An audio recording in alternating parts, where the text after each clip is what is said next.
Well, the Camel Valley wine, the first wine's made in Surrey, the second wine's made in Cornwall. The second wine is made from Sauvignon Blanc grape, this hybrid which I talked about, which has a completely different flavour profile, of course. This is an 09, and the other one was an 07.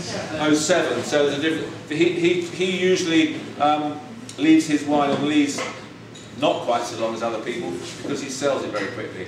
It's in a very popular part of the world near the Eden Centre, near where does Rick Stein come from? Padstow, thank you. And he's a very good self-publicist.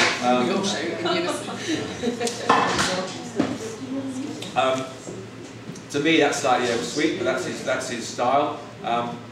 He and his son run the winery. I think they must have both have slightly sweet tooths, but you know, it's a.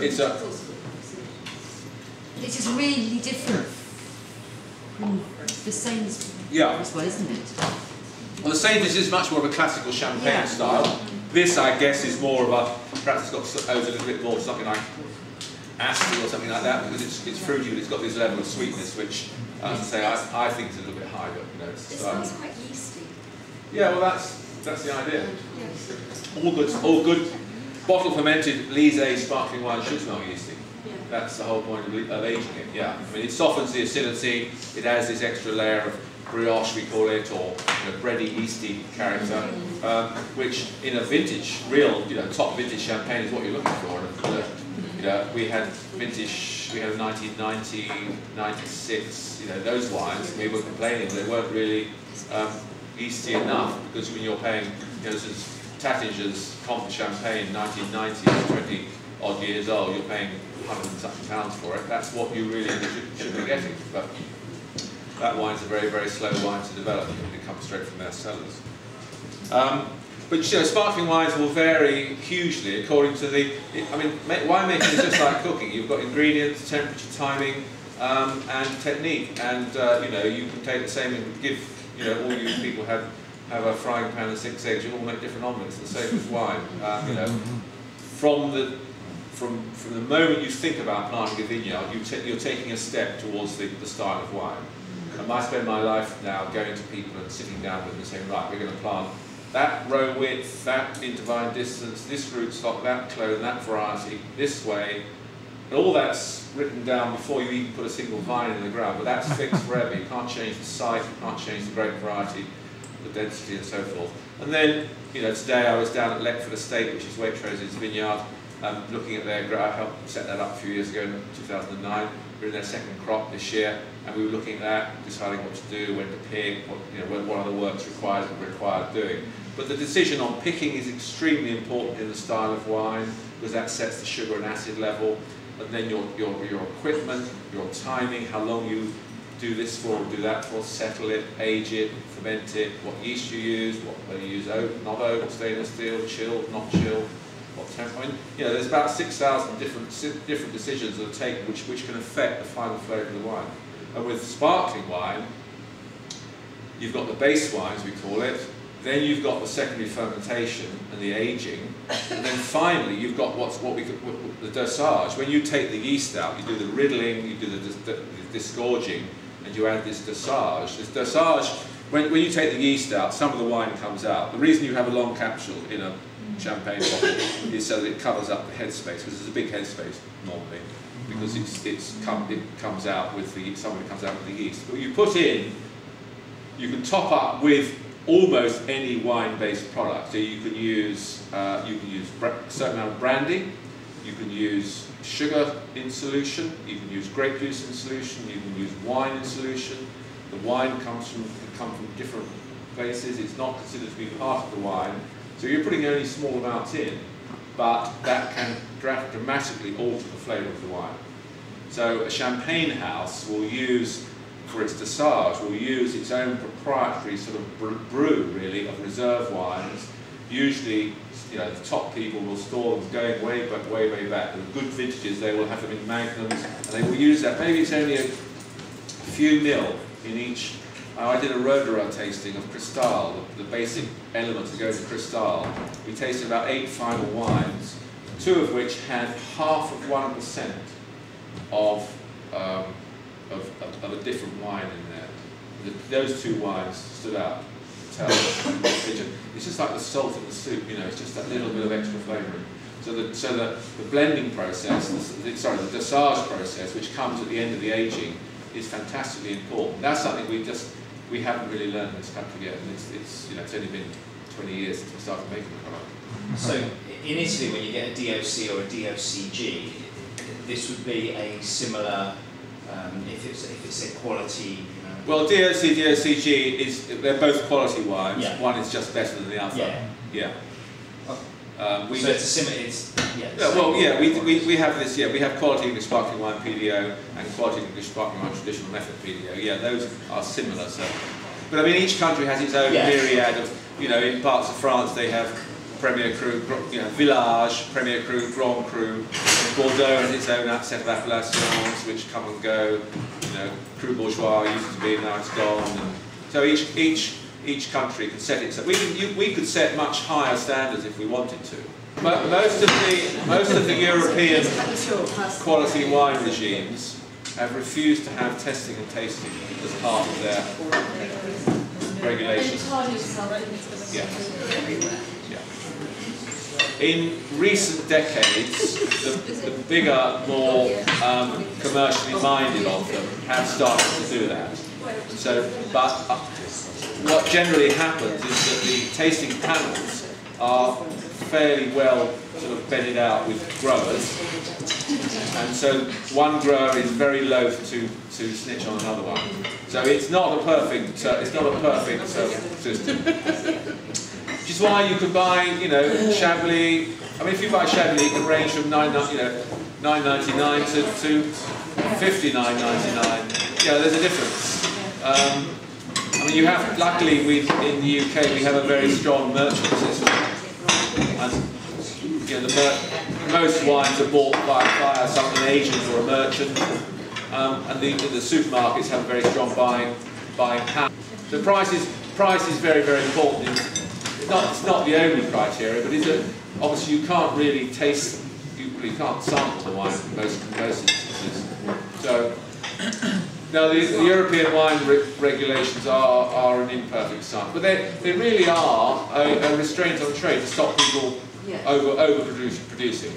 You know, they were conceived in the days of phylloxera hit vineyards in the 1860s, 1870s. And by the turn of the century, by the First World War, when they found the answer to phylloxera, they all replanted on root stocks which were resistant. It was massive overproduction. I mean, the militia were brought out in Champagne. There were people killed because there was rioting.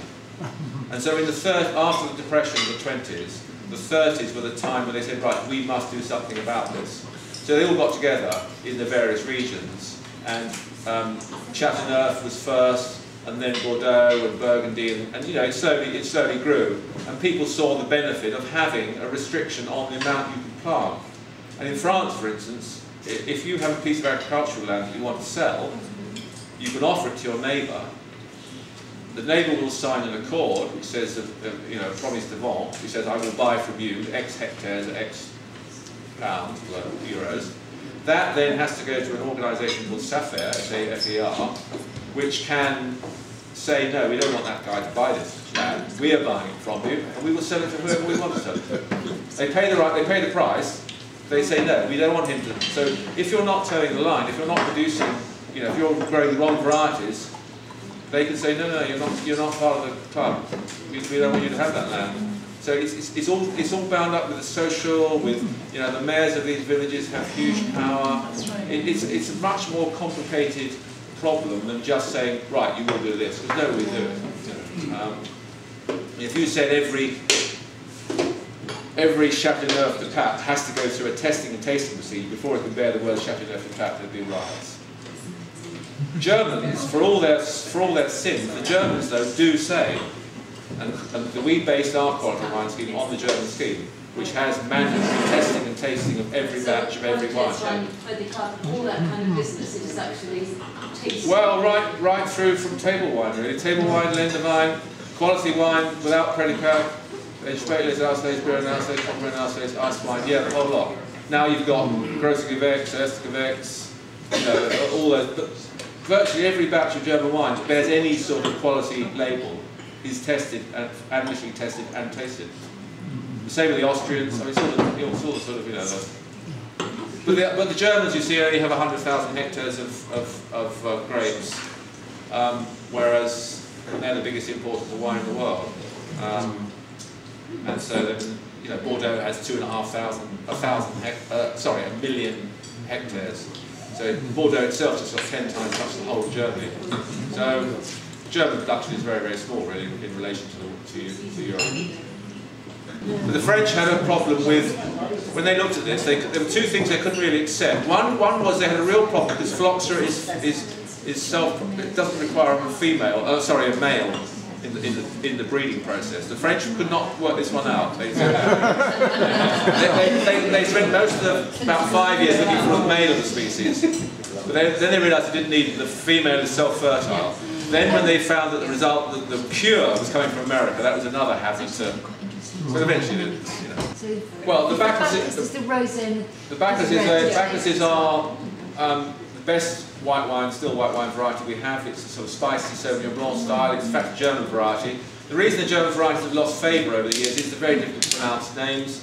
People don't understand German wines, they don't generally like them, they think they're sweet and nasty. So things made from Müller-Thurgau and Reichenstein and Schoenberg and Huxerreber and Kerner and all those other German varieties we used to use, found, although the wines are quite good, you know, if you're sitting in a restaurant and I go up and I say, Madam, would you like would you like a glass of English wine? It's made from Müller-Thurgau and Reichenstein with a dash of Schoenberger, and it tastes a bit like German wine, maybe a bit like Alsatian wine. Yeah, you lost them. If I say, Madam, would you like a glass of sparkling wine? It's like champagne. That's the story. Or it's Chardonnay, or it's Pinot Noir, or if it's, you know, standard variety. And this is what climate change has done for us. I mean, sugar levels now are almost twice what they were when I started growing grapes. So physical amount of sugar in the grape juice is twice what it was. So the Bacchus is a spicy Sauvignon Blanc-ish style wine, which Chapel Down is my old vineyard. I can actually plant up those vines, but it's one of our major varieties. It's got a great name. It's a German variety, but it's got this great, you know, it's a name which people recognise as being something. The rose. 100%. I would think it was. Yeah. Yes. I mean, I can't tell. It could be 85-15. This is what the characters. Well, but if it had 15% of another spicy variety in it, you wouldn't know. If a bottle says 2 grape varieties, this is across the whole of Europe. If it says 2 grape varieties, so it says, if it said Bacchus Chardonnay, it would have to be preponderance of Bacchus, and the Bacchus and Chardonnay would have to make up 100% of the whole wine. If it said Bacchus Chardonnay Reichensteiner, again, that's the proportional listing, and again, those 3 varieties would have to be 100% of the wine. If it just says Bacchus, it could be 15% of something else. The 3 Quires, the rosé, this is made from Sauvignon Blanc 6%, Triomphe, which is an old variety which we don't grow a great deal of, and Rondo, which used to be called GM 6494-5. But Rondo is a German cross Vitis amurensis. The river Amur runs between Manchuria and China and is the border, and along that river it grows these wild varieties which ripen very early because it's very cold early, you know, September, this time of year it's probably snowing by now. So it's a very early ripening red variety, and that has a very convoluted history, but it was eventually crossed with some Austrian varieties and it was taken to Germany, Geisenheim, the college I was at, where they crossed it again. I was given 50 vines in early 80s, I think. Me and about 3 others were given 50 vines each, and today we have about 40 hectares, I think. It's a great variety. It's early variety, produces quite good volume. It's not a great variety to make wine from on its own, but it's great for blending. So I think rosé is a very interesting category for us in the UK. This is a regional wine, a PGI wine. Because it's got savour, it can't be a quality wine, which is nonsense really, because the quality is just as good as any quality wine we produce. But this is one of the things. I do hear that they are going to change that. How much, Stephen, how much is that? I've got £8.15 on here. Sugar 12 grams per litre, so it's quite sweet. Acidity 6.9. SO2 32 parts per million. Alcohol 10.6. So quite low in alcohol, quite low in sulphur, quite low in, well, high in sugar.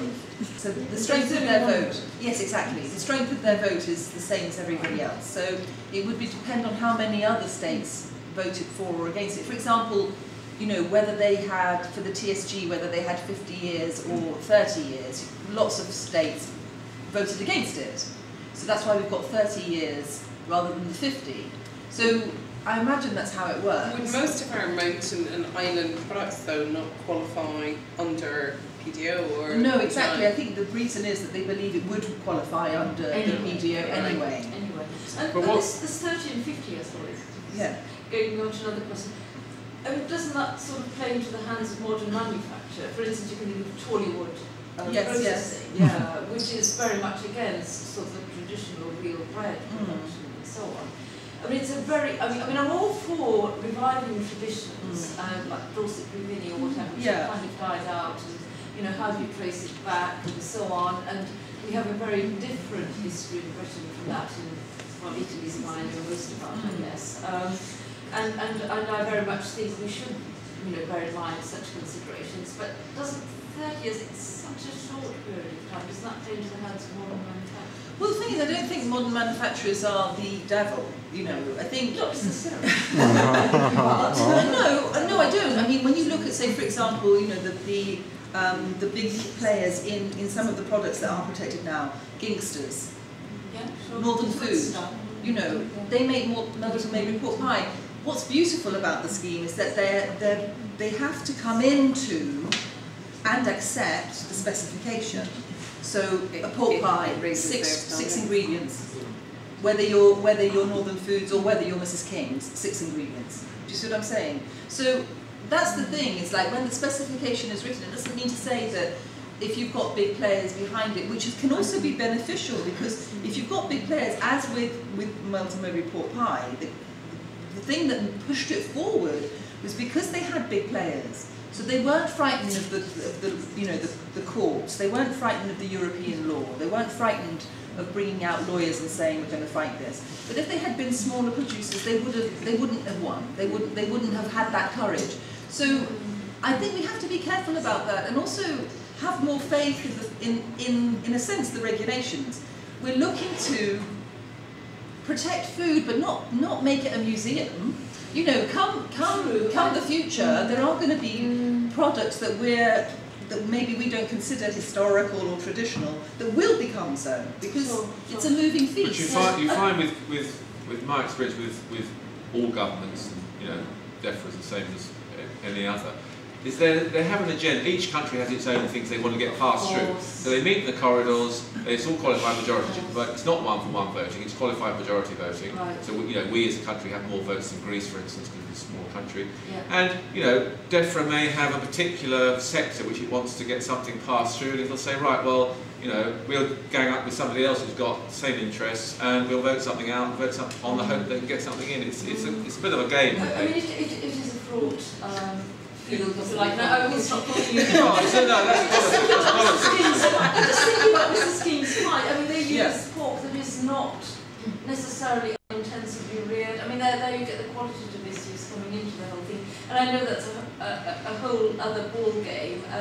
And for me, that's a problem. But you know, it's not necessarily one that's going to be addressed. I know there are national interests to protect as well. No, but I think the thing that's important is that I understand where you're coming from, and I hear what you're saying, but I think in terms of moving forward in the food industry at large, it's not a panacea. The protected food name scheme is not a panacea. It's not going to meet everybody's needs. You know, there are some producers I speak to that they want to protect their product and they don't want to share it with everyone, and I say to them, go and trademark it, because it's not for you, you know. And what you say may happen. I mean, we're talking politics, but the regulation is that the intention is to promote local and rural economy. So it's going to have problems. It's going to have things that aren't going to fit equally for everybody. But overall, though, it is a scheme that needs to work with manufacturers. It needs to work with the retailers. It needs to work with the people selling it. It needs to work with the marketeers. I mean, it needs to. But that's because that's the food industry. We need to be able to do that. So it cannot be restrictive to the extent that it can only be so incredibly pure and white. And it can only be this colour. I mean, it doesn't, you know, I work in variants. I work with producers that some are heavy-handed with the salt, some are heavy-handed with the pepper. I've got to write that in the specification. So personally, that's what I love about it, because it's all-embracing. But we also have to believe, you know, understand that it's not a perfect pill for our ailments in the food industry. We need to be alert in other areas, clearly, and be, you know, vociferous in the things that we're passionate about. But in terms as a scheme, you know, to be able to say today, if you're eating a product that's a protected name, it will have gone through rigorous inspection. It would have gone through paperwork. People would have reviewed it time and time again. Of course, that needs policing. It doesn't mean to say, well, you've been awarded it and that's it. It needs that policing, and we need to keep that in place. And that's an element that DEFRA is very keen on, working with the trading standards and being, you know, having that constant dialogue. And we're learning how to do that. That's what we've decided to do in this country. You know, each country is different, as Paolo was mentioning earlier. I wanted to ask, actually, for me, it's even more, I'm a great fan of PBOs and IGPs. I think they're just brilliant. They preserve cultures and traditions and local jobs, you know. And the problem we have with seed packets is packaged in, not produced of. And people would scream if they could see where the seeds came from. Ask me later, I'll say where seeds come from. You don't want to know. And so IGPs and DOPs are really, really important for us. So 10, 15 years ago in Italy, all of the seed association, Seed Producers Association, had 500 regional varieties which were just about to be lost. Nobody was maintaining them anymore. Vegetables. We probably don't have 10% of that in Britain in vegetables. And, sorry, quickly at the table. Put it behind your ears. And only 5 seed companies turned up to the meeting, which means that we got 100 seed varieties, which we're maintaining at €3,000 each per year. Wow. Among 5 of you. Yeah, and that's 300,000 euros just to keep these varieties. Otherwise, they would be lost to the nation. Yeah. And so we're talking about the pepper Dolce di Bergamo, and there's a melon from Bologna called Brutto ma Buono, the good, the bad, and the ugly. Right. It's horrible to look at. It's amazing melon. We should be getting IGP. We should be applying for IGPs for them, shouldn't we? Yeah. Because we're the only people who. We are the start of the food industry. Yes. You could argue that without us, there wouldn't be people planting. Oh, that's right. There wouldn't be anything. So, we should really be applying for IGP. Yeah. They're scared to in Italy because the seed companies, because the regulations for seed in Italy is far harsher than in Britain. In Britain, let's just say Mr. Frankie would prefer an English style of seed regulation than an Italian one, which wasn't the seed style. Wow. They crack down on everything.